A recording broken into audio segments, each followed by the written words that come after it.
আল্লাহ, আমার সাথে যাকে দেখলে তুমি খুশি হবা,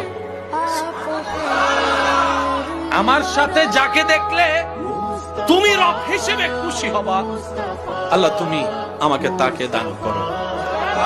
আল্লাহ আমাকে এমন একজন জীবন সাথী দাও যার সাথে প্রতিদিন না হলেও মাঝে মধ্যে হলো গভীর রাতে ঘুমটা হারাম করে তোমার দরবারে তাহাজ্জুদের সিজদা দিতে পারবো। সুবহানাল্লাহ।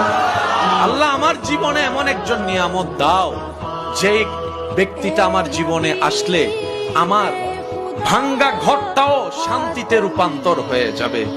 আল্লাহ আমার জীবনে এমন একজন সাথী দাও যেই সাথীর পেট থেকে, যার মাধ্যম থেকে আল্লাহ তোমার প্রিয় বান্দা আও ওয়ালাদিন সালিহিন ইয়াদউ লাহু এমন সন্তান দুনিয়াতে আসবে, এমন নেককার জীবন পার্টনার আমাকে দাও। বলেন সুবহান।